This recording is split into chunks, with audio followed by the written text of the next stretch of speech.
God save your team. Hello, guys, the breakdown. We are back today with another episode. You can see my smile beaming in my South African jersey today. Kieran and Rowan are not wearing their jerseys. I wonder why. Probably in the trash cans to the left side of their rooms. But we're back today with another episode. England losing for the first time to a tier two nation. I feel so sorry for the players, the fans. What's our initial reactions from the games, guys? I mean, for me, obviously disappointing result. I mean, we didn't have high expectations at the start. We were all saying it was going to be a terrible performance. But one thing from England in the past is they've had terrible performances and they've still been able to win. Oh, And I think no. under Borthwick, we've just lost that. We've lost the ability to win games. Rohan, let's stop pretending like we're actually competent. We're not, mate. We just lost to a tier two team. Like, come on. We just lost to a tier two team as an England rugby, a team that used to be world contenders, beating the top four teams. People used to fear us. Now we're getting beaten by Fiji at home. And we can't even fill out stadium.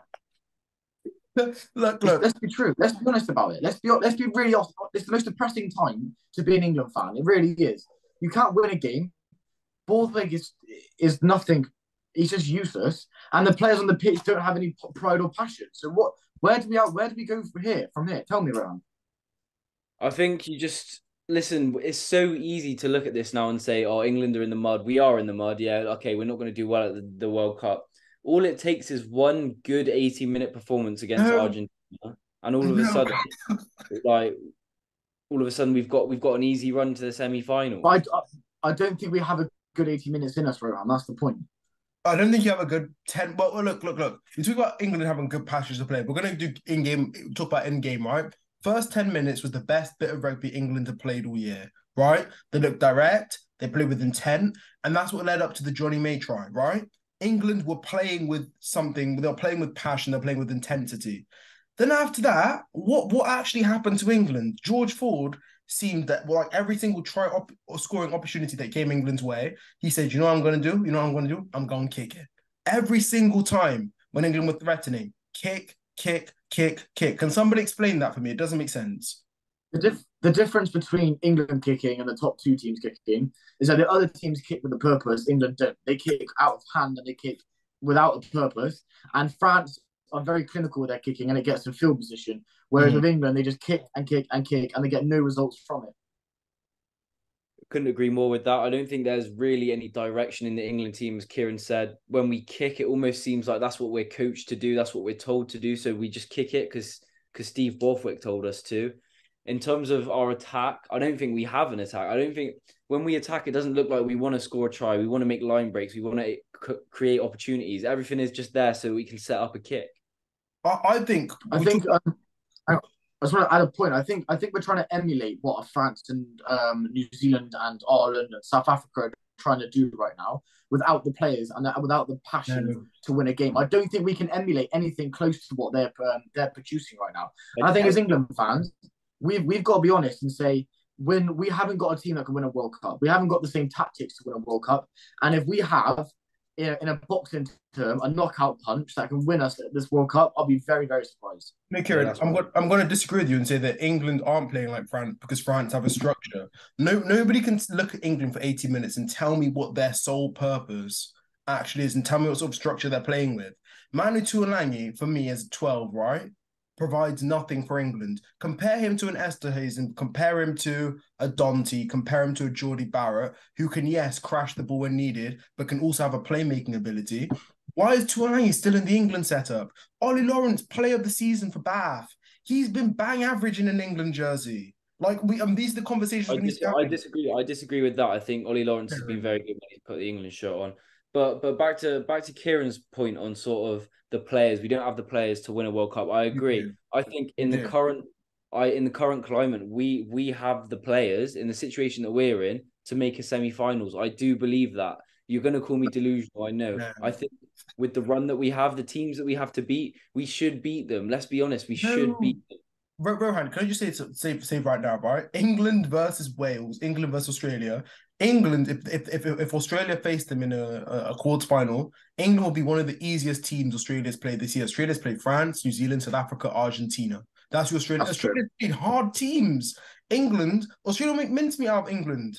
Australia, that would be an easy game for Australia. And even England versus Wales in a quarter final right now. Could I really say England will convincingly go out and beat Wales? No, I can't. I can't go and say that. And for me, you know what it is, Rohan? We talk about that first 10 minutes for England, right? I knew England were in trouble when I saw the Fijian pack. England were buckling to the Fijian pack in the scrum. That's when I knew it's scrum time. England were in trouble. They had that. It's true. Kieran, we talk about the England forwards. What's your thoughts on the England forwards, especially with the squad being named today? I get fed up with players on social media like Ellis Genge going like, oh, don't doubt us now, doubt us in a couple of weeks, right? All this rubbish. Get off social media. Just literally put the work in the training paddock. Because at the moment, if you're getting out dominated by Fiji scrum, that's not even world renowned, and you're getting dominated, it's beyond a joke, and it actually hurts as an England fan to watch this. It actually does hurt. It is true. It does hurt. But I think what we do have to remember, these are warm-up games at the end of the day. They're not fun to watch. Like, we're not playing well. Things aren't looking good. But come World Cup time, I think we will see a different England team. No. Rowan, all you have to say, right? The day before England played, okay, South Africa and New Zealand, two Southern Hemisphere teams, came to Twickenham, sold out Twickenham. England play at home against Fiji. They can't even sell out the top tier. It's embarrassing, and it shows where England rugby's at. For me, this is the worst England team we've ever seen. Ever. It is, and Borthwick is the worst ever England coach. Look, realistically, you could say going into 2015, England had, I believe, a Grand Slam, two Six Nations titles under the belt. I think between 2015 and 2011. If I'm wrong, someone correct me or something, right? There was at least hope. Sam Burgess, England had some promise, right? People calling their pool the pool of death. But I remember nobody was really down England getting out that pool.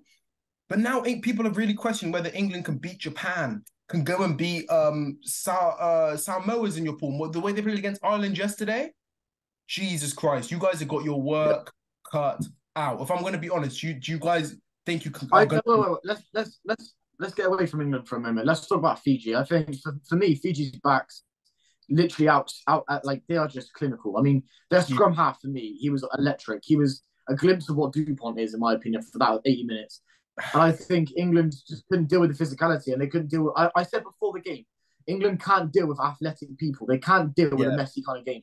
And I said this because their 9 ran right, Randrada ran right, and the whole team just ran through us. It's embarrassing. But credit to Fiji, and I think they're going to get out of the group. So I think they're going to take Wales to the sword. Where I struggle with Fiji is I can't really identify whether this was just an extremely crap England team that just gifted Fiji mistakes, or whether Fiji was actually good. I can't give that analysis because if I'm going to be completely honest, I don't see Australia buckling like that, getting dominated at the breakdown like England were yesterday. And yes, I do congratulate. I love Fiji's open play. The way, for example, they have support runners so they can keep on doing offloading and flair. And I think Radrada, right, reminded us all why he's a world-class player. They're number 14. I can't remember his name. Phenomenal. They have great players, but I don't think they're getting out the pool. I think we need to remember this is an England team they beat. It's still not enough for me to back them over Wales or Australia. But Rowan, what are you saying? What do you reckon? I would say I completely agree on what you're saying against Australia. Australia won't make the same mistakes that England do, obviously. I think Wales, on the other hand, they've struggled to put Fiji away in the past. Yeah. And I think if Fiji were to beat a team, it would be Wales. And I think they'll beat Georgia. They beat them in the last World Cup pretty easily. And yeah, Wales for me, if I was a Fiji coach, I'd be looking at that fixture and saying, we're going to get the win here and go through to the quarters. 100%. The gap is closing for tier 2 nations. Fiji, Georgia, Samoa, Tonga. These are all teams we just discredited in the past. But I think the gap is really quickly closing. And I think in 2027, we're going to see the World Cup of all World Cups. I think that every team is going to compete, and I think it's going to be competitive. And I think this is good for rugby. I think it's going to get to the point where the World Cup will need a round of 16, more teams involved, and just a longer tournament, because tier 2 nations like Georgia giving Scotland a game yesterday, which is phenomenal. But back to the England game, I'll tell you one thing that I thought was really shocking for me, right?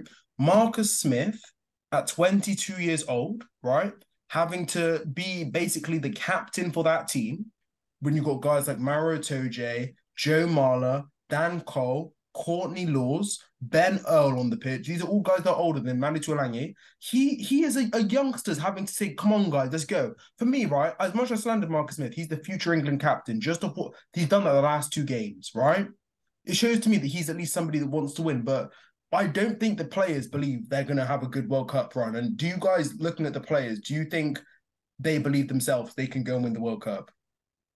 They will have a general feel around camp of where they're at. Like, let's be honest, they'll be having deep conversations where they think they're at. And I think Marcus Smith, like you said, is one player he's going to turn up with passion.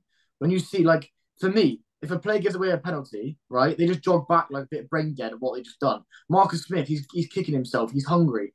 But that's where England's at. They need passion, and that, like, for England to win this World Cup or get out the groups, they need to take a risk. They need to take a risk. Put Marcus Smith fullback. He came on, he looked better. He was decision making. He was the only positive thing that came out of England was when George Ford chipped over and Marcus Smith regathered. That's the only creativity they had all game. Let's be honest. And Mitchell was a breath of fresh air, can I just say? But there's only so much Mitchell can do when he's playing with sluggish forwards who are giving him crappy ball at the breakdown. Like, okay, look, we talked about the team, we talked about Fiji, but can we go on to the main topic? Steve Borthwick, right? We all know our initial thoughts on Steve Borthwick coming in. Domestic Cup winner, right? People were calling this guy, saying Eddie Jones had to go. Borthwick can get us to a World Cup final. Where do we stand with Borthwick? I think he needs to go like as soon as possible. But what do we all think about Steve Borthwick as England coach? I mean, for me, it's obviously too late to get rid of him before a World Cup. He will be the coach at this World Cup. There's no doubt about that. But I'm looking at a previous France team, I believe, 2011, 2007, maybe. I can't remember which one, where the coach had basically given up before the whole tournament. So the players had to sort of start managing and being coaches themselves. And that's what I want to see from the England players now. I think Farrell's got to step up. Courtney Laws, Genge, these are sort of players that have got to take charge now and say, even though Borthwick's useless, we're going to have to still show up and we're going to have to play. Yeah, couldn't agree more. I think for me, Borthwick is going to be the coach. Let's be completely honest. Let's stop acting like we're going to get rid of him a week before the World Cup. We need to stick with him. We need to stick with the game plan. And if the game plan gets us into the groups and that's it, that's all we train for. That's all we're good enough to beat this year. So I think we stick with Borthwick, we back him, and let's just see how we go, because we're not a team that's going to go far, and we're not expected to go far. So sometimes those teams are dangerous to be against. What I'm saying, what England should maybe reconsider. I know people are going to say this stupid is, if you know England has no structure and England is an inevitable grouping, I would be more willing to like bring in a coach, right, who's got no experience, not no experience, but like who people don't know how he's going to play, what he's going to do with England, how he's going to structure them. It makes England a bit more of a wild card. But Steve Borthwick for me right now, right? People talking about Pivac last year, Pivac being worse. Steve Borthwick might be the worst international coach of all time. If we're looking at the resources he had, players he had, he's in that conversation immediately for me. That's where he's at. And yeah, I really don't know for England where things are